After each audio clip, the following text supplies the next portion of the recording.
Řebecké důlní stezky. Když vám to nic neříká? Přitom se jedná tady o pestrou krajinu a pozůstatky hornické činnosti našich předků. Ten vles je tady přede mnou, respektive za zatáčkou, ale co je důležité, co dneska v videu uvidíte? Urbex, uvidíte měsíční krajinu, uvidíte doly, Nadějovskou dráhu a hlavně rezavý potok, který teče tady dole pod náma. Taková rezavá voda, která je jedovatá a všem přístupná. To je chápu.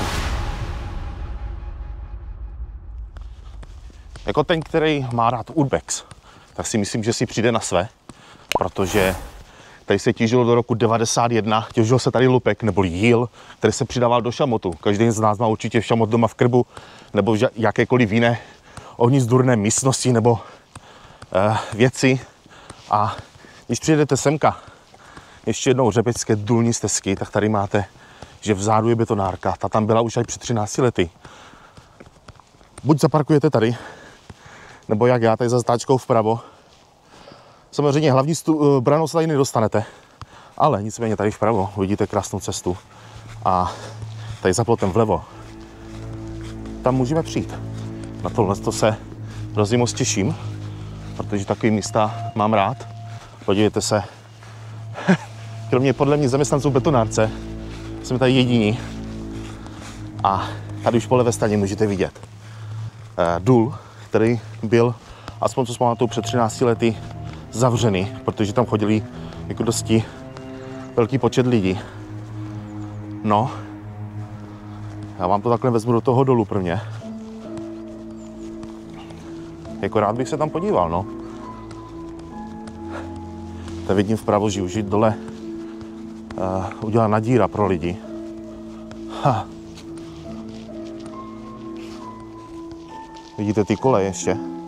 Aha, tam to můžete vzadu vidět, a to zkusím takhle prostrčit. Ne, je tam díra. Dá se tam jít, dívejte se, je to otevřený. A přitom, tady je taková díra. Celý 10 metrů zákaz vstupu. No, toto je jenom začátek, jo. Já mám pocit, že to je tak 200 nebo 300 metrů dlouhý.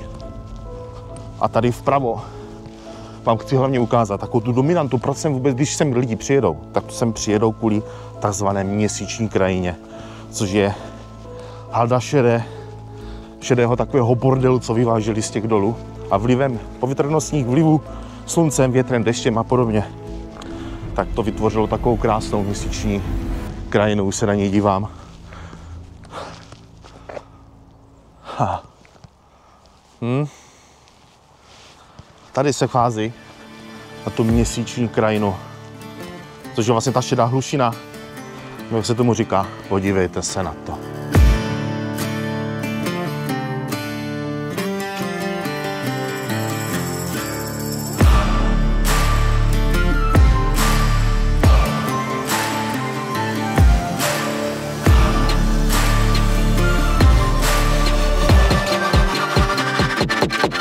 Podívejte se na ten krásný výhled, tyjo.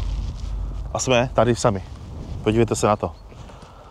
Ono samozřejmě může za hodinku sem někdo přijet, ale pochybuju o tom. Kdybych chcelo, tak bych tady jako nechtěli dolů. To musí klouzat jako prase. A podívejte se na to zblízka, jo. To je fakt prostě bordel, no. Bordel, no. Ale taky to vypadá. Když jste tady nahoře, tak to vypadá jako kdyby docela malý, jo. Ale jak jste viděli z dronu, ono to je tak zhruba 150 na 150 metrů, jo, takže úplně to malý není. Co tady myslím 2 nebo 3 doly, jo. Je tady, myslím, že Emil, to je ten, co vedl do toho ta kolej. Vygooglil jsem si, že tam jako byl malý spad, proto do jediného dolu mířili tady ty koleje, jo. A tady nad náma je další důl, ten je Václav. Tyhle, víte, co si připadám? Jak kdybych byl tady v nějakým, vlčí doupě, tyjo, v Polsku, Hitlerovo. Tak mě to úplně připomíná tady.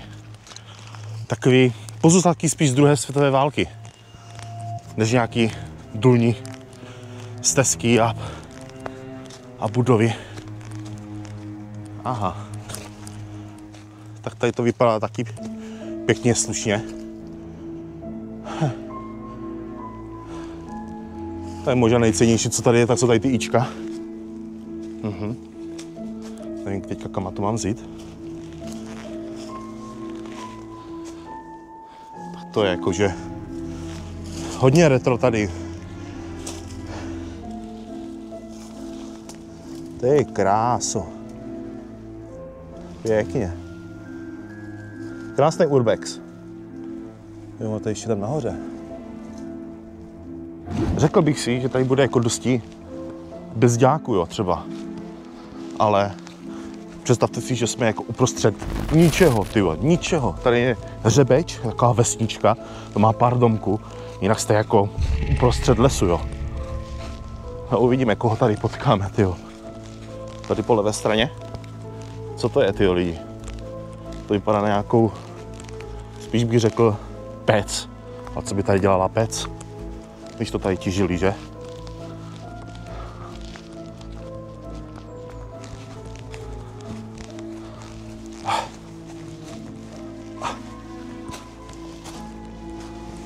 Ty krása. Tak to jako, tam nechtějte, abych chodil, jo?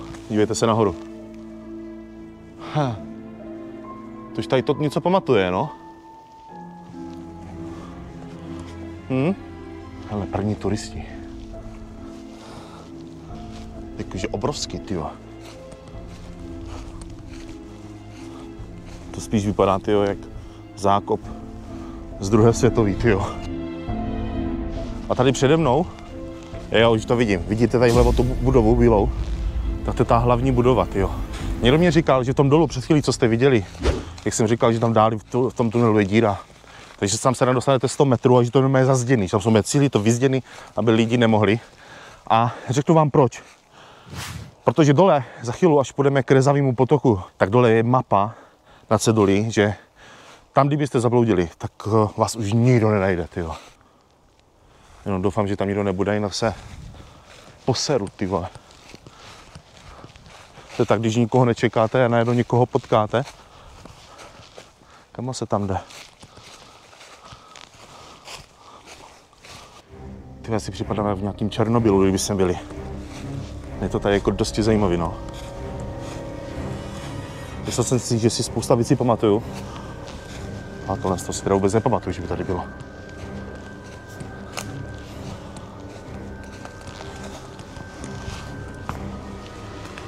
Aha. To všichni víme asi, co to bylo.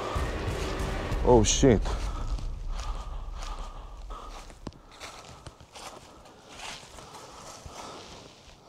Ty krávo. Co tam je? Ty bordel.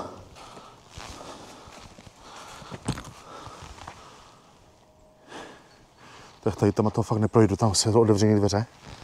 Ale zkusím to vzít z druhé strany. Horší je, že třeba, když to takhle procházím, že vlastně nevím, co která budova k čemu sloužila tady v tom dole, což je hrozná škoda. Ale to podle mě ví málo kdo, že jo.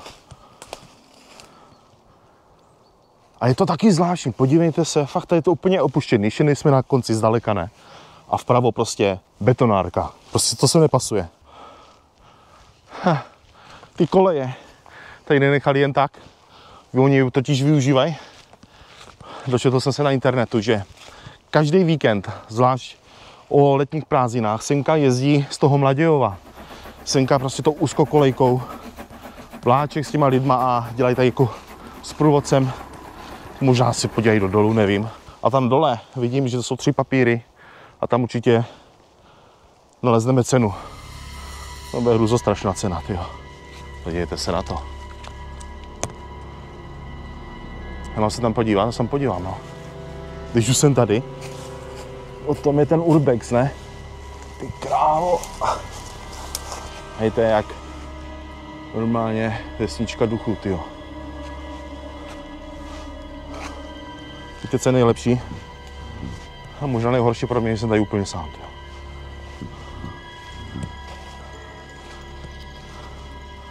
Aha. Tak tady byla asi nějaká koupelna. Jo, vole. Píčo, tady jsou podláky, vole. Aha. nahoře jsme byli.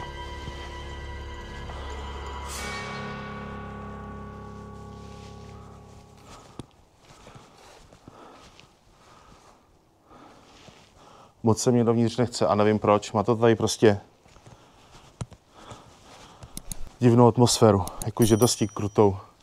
Divně mě tady je, tyjo. Hajzel? Ty krávo. Podívejte se na to.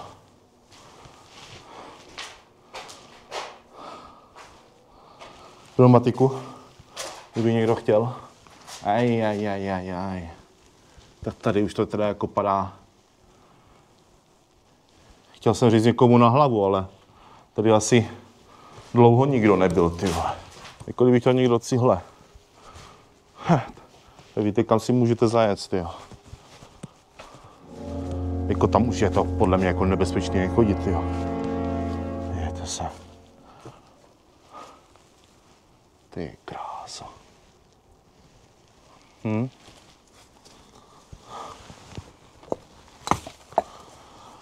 No. Větší extrém už tady nemůže být, ne, než tady ten barák, tyjo. Vedle toho další budova.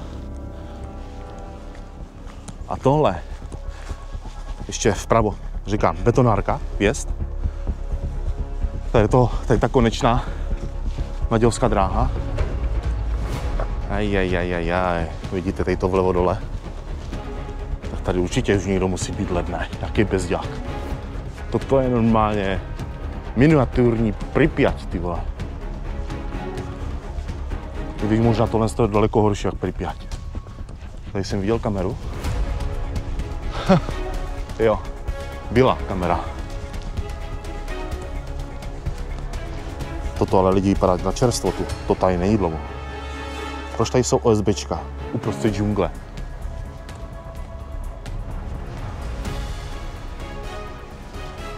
Ty vole. Vidí tady někdo, nebo tady má někdo skládku? Tak toto jsem hodně dlouho neviděl, tyjo. Všecko tady máte v tom podniku, jo? Italské prázdniny. Tyjo, Kolínskou, nebo co to je? Botu. Hele, faktura. To radši nebudou, tam jsou nějaký iniciály. No, zkusíme to prvně ještě obejít.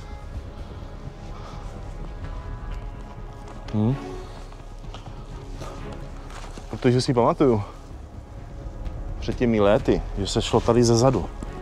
Takým hlavním vstupem. Tyjo, tady jsou další OSBčka. Říkněte mi, to není normální, ne?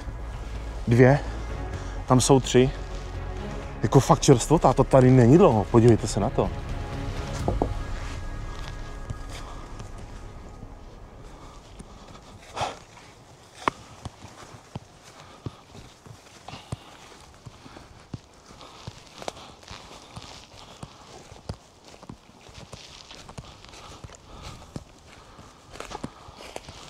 Eternitová, mám pocit, ještě střecha.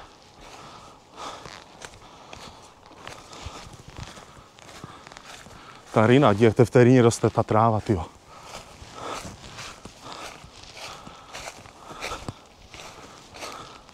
Aha. Vidíte to, co já? Asi na tom GoPročku ještě ne. Objekt monitorován, jo. To bych chtěl vidět.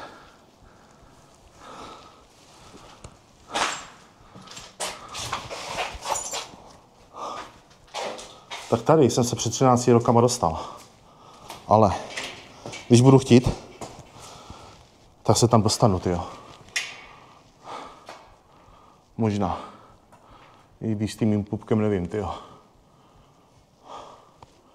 Tyjo, náhodou, tam jsem byl fakt naposled, tyjo. Jako dosti festovní zámek, no. Kapitán. Ty vole, tam ještě ta sedačka, dívejte se na to.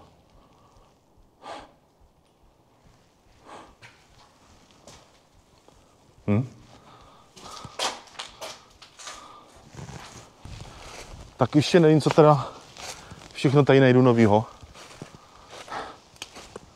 Objekt monitorován kamerovým systémem. Já si totiž myslím, že majitel, nebo to tady je, já nevím, plácnu, tak prostě mají strach o to, aby se tam nikomu nic nestalo, že? Proto samozřejmě nechtějí, aby tam někdo chodil, tyjo. No, schválně se tady dostanu druhou stranou. Když budu chtít, a se tím oknem tady krásně dostanu, jo. Holy shit.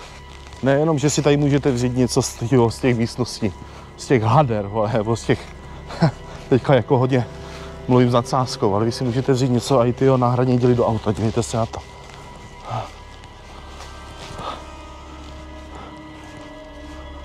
Ho. Tohle je auto. Bílo auto. To je teda ty vole.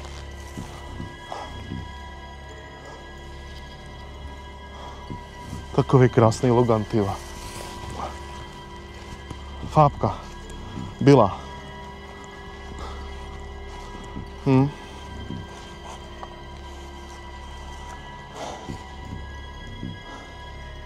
Ty jo. Tak věřím, až vydám tohle video, že ta fábka tady dlouho nebude. Možná zůstanou po ní jenom kola, tyjo. A třeba ne. Ale tam vypadá prostě, že to je nějaká funkční budova. Tam někdo musí fungovat přeci, ne? Nebo taky možná už někdo fungoval, mluvím v minulým čase, když vidím tu vestu. Hele, levý světlo ještě zůstalo. Bych se mohl dostat, teoreticky. Před chvíli, jak jsem byl za tím rohem a viděli jsme ten bordel, tam to bylo přesně přístupný, ne? Tam jsem se mohl dostat dovnitřku. Ty krávo.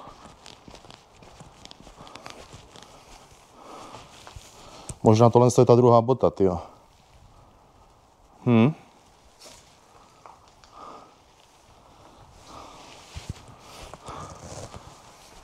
Aha.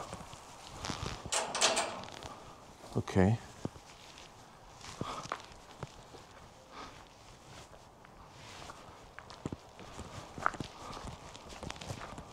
Objekt střežen elektronickou zapišťovací signalizaci. Jakou? Tady ty odpojené dráty, co jsou přišvihnuty?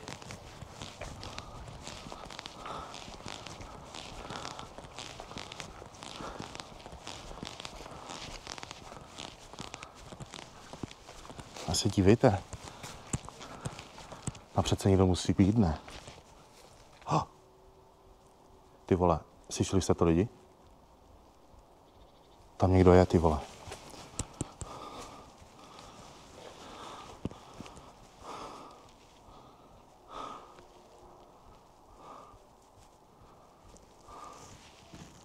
Ty krávo.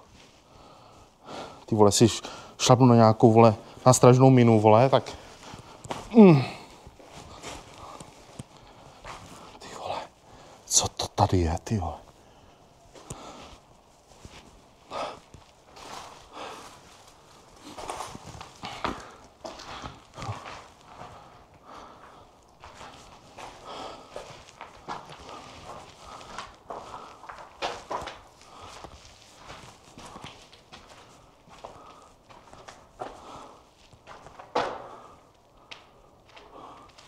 Neklepat, nevcházet.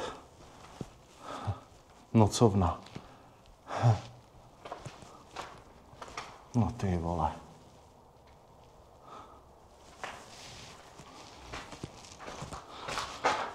Jako kdybych chtěl, se tam asi dostanu, ale podívejte se. Tam fakt nebudu. Zase mi to pro mě docela dost vysoký, jo. Na té kameře to bude možná zkreslovat. To nedokážu pochopit tedy. Někdo si zkrátka z urbexu udělal i skládku, ty vole. Ty vole, friťák, ty vole. Hřebeč. Doly. Tady máte. Jo, je to ono, no. Kolik to stojí, jaký v časy to jezdí. Jaro a podzimní jízdy, jo. Tady máte časy. Mladějov Hřebeč. 260 korun, jo. Stojí Hřebeč a Mladějov zpáteční. A tady jsou časy, že? A takové 100 dolů, jo. Takový krásný skanzen tady z toho mohli udělat. Ale ono, ten urbex je podle mě, má větší koule, tyjo, kdyby tady byl nějaký skanzen. Poblblej. Můj názor. Já teďka mířím na ten rezavý potok. Tady kousek dolů. Už tady přijelo první auto. No, já chci. Zabloudilci, nejspíš. Když byste se šli dolů po tu měsíční krajinu, tady přijdete na asfaltku, tak tady tam začíná, nebo tady, tam končí rezavý potok. Podívejte se na to zblízka. Toto už je fakt konec. Taková krásná vodička. Je tady vytvořeno, já jsem napočítal víc jak 50 kaskád a já vám vysvětlím proč. Protože ten rezavý potok, to je vlastně vyvírající voda z bývalého, nebo z bývalé štoly, která měla za účel odvětrávat ty horní doly, čili komínový jako efekt kvůli větru, a narazili na pramen a z toho teče ta voda a s nějakýma sloučeninama, já nevím, oxidu nebo něčeho takového, já už nevím, nejsem žádný chemik. Tam dali vlevo, už půjdeme té štole a tady to vlastně končí, míří to do té štoly nahoru. Ale abyste pochopili, tak jsem si po cestě vygooglil, proč je ta rezavá voda. Působením vody na uhlí a horniny s obsahem sulfidu vznikají kyselé vody. Vlivem chemických a biochemických reakcí jsou tyto sloučeniny oxidovány za vzniku vysoce mineralizovaných vod s nízkým pH a vysokým obsahem síranu a oxidu železa. Tak asi po první větě jsem vůbec nevěděl, o čem já mluvím, tyjo. To přece nemůže být až tak jedovatý, aby to tady bylo volně přístupné. Tady to máte dokonce, ještě dívejte se, cedula, rezavý potok. A tam je to napsaný, už jsem to našel, dívejte se. Ačkoliv se nám potok jeví krásný, a tuto krásu zastřeňuje jedovatost jeho vod. Tam tadadá, máme to oficiálně, tyjo. Kráso, to je tak rezavý, že by se z toho možná dali vypalit i cihle, tyhle. Bychom se hodně snažili. Přiznám se, že jsem tady nikdy nebyl tady u té štoly. Ale zprva, když se podívám, tak tady žádnou štolu nevidím teda. Je to teď, fuj. Tak tady už ty zkažený vejce jdou poznat. Ty vole, to je humáč. Fuj. A to si synka zajděte, jak to pěkně smrdí, tyjo. Aha. Pozor. Zasypaná štola, dívejte se na to, to je ono. Jak je to hluboký. Tady vidím, že už to někdo zkoušel. Ty krávo. To moc hluboký není teda. Takže tady byla ta štola. Tam v dáli, nevím, jestli to bude vidět. To úplně vidím, jak to vyvírá ta voda z té štoly. Jak se to tam úplně hejbe. Ale tady to je pěkně teda. Fuj. Možná v tomto případě zlatý český záchody. No. Aha, vidíte, jak ta štola vypadala. To je to krásně, dívejte se na tu mapu. Tady jsme podle mě my. Kilometr 300 je ten důl dlouhý. Podívejte se na tu síť. Jak jsem mluvil nahoře, proč to všichni asi lidi zadělávali, aby tam lidi nechodili, tak možná právě proto, protože toto je jakože, asi byste se rozloučili s denním světem, kdyby se tam jednou vkročili, nevím.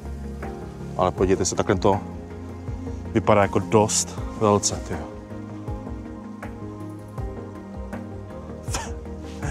Velce, tyjo. Se vrátím do školy asi, tyjo.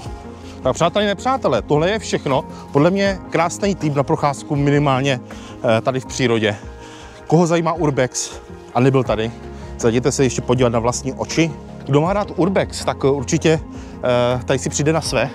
Pokud to tady neznáte a chcete sem kam někoho vzít, třeba přítelkyni nebo manželku, trošku zamachrujte a vemte ju semka, vůbec neříkejte, že to máte tady z toho videa, musíte to taky trošku vyprodat.